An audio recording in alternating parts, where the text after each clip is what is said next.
All of you trainees are warmly welcomed in the online learning classes. आज का हमारा शिक्षण का विषय है राष्ट्रीय लोक सहभागिता एवं बाल विकास राष्ट्रीय संस्थान। तो आज हम राष्ट्रीय लोक सहभागिता एवं बाल विकास राष्ट्रीय संस्थान NIPCCD के बारे में अध्ययन करेंगे। प्रिय प्रशिक्षणार्थियों, राष्ट्रीय जन सहयोग एवं बाल विकास संस्थान conventional institute of corporation and child development के नाम से भी जाना जाता है। यह एक प्रमुख संस्थान है जो महिलाओं और बच्चों के विकास के समग्र क्षेत्र में स्वैच्छिक कार्य, शोध, प्रशिक्षण और प्रलेखन की तरक्की के लिए प्रतिबद्ध है।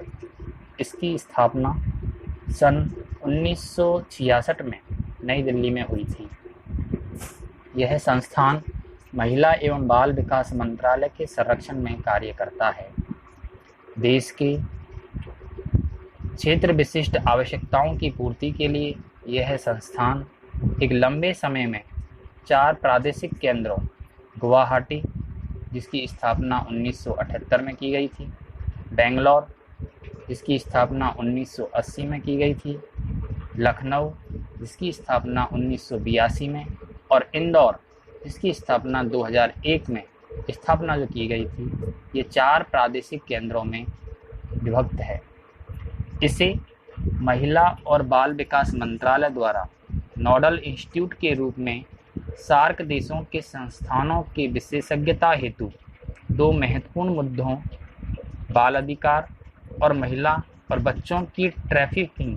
की रोकथाम पर प्रशिक्षण सुझाव के लिए भी मनोनीत किया गया है तथा इसके कार्य को 1985 में यूनिसेफ द्वारा मान्यता दी गई थी, जब इसे बाल विकास के क्षेत्र में उत्कृष्ट योगदान के लिए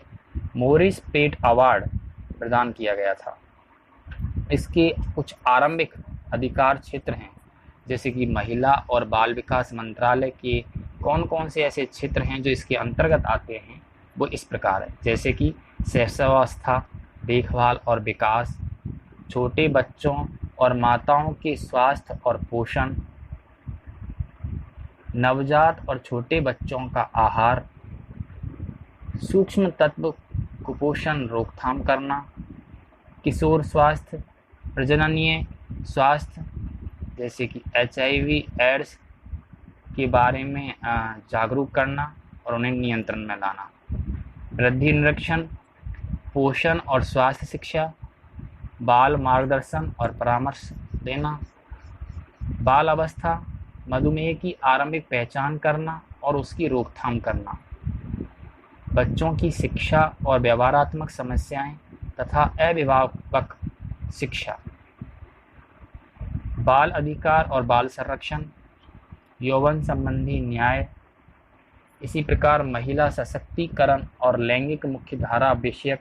बातों से लोगों को जोड़ना, किशोरियों का समग्र विकास और पारिवारिक जीवन शिक्षा,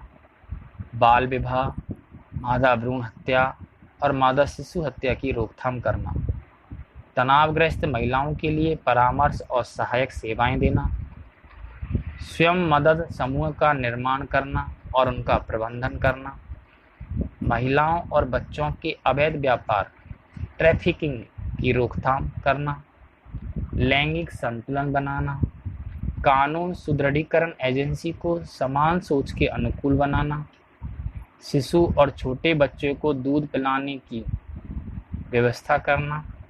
सीखना और बच्चों और माता पिता की शिक्षा के व्यवहार की समस्याओं का निराकरण करना, बाल अधिकार और बाल संरक्षण, किशोर न्याय, बाल विकास के क्षेत्र में सरकार, सामाजिक संगठनों की भागीदारी और उनकी पहल करना, सामाजिक विकास के क्षेत्र में जनशक्ति विकास में योगदान देना, नागरिक समाज संगठनों के क्षमता निर्माण में उनका योगदान देना, ये सभी बातें इसके अंतर्गत आते हैं। कुछ संवैधानिक निकाय व समितियां हैं, जैसे कि संस्थान के 2 प्रमुख निकाय हैं, साधारण निकाय और कार्यकारी परिषद। जहां साधारण निकाय संस्थान से संबंधित कार्यों नीतियों, योजनाओं का निर्माण करती है, वहीं कार्यकारी परिषद उनकी क्रियान्वयन पर कार्य करता है। दोनों निकाय सरकार और स्वैच्छिक संगठनों का प्रतिनिधित्व करती है।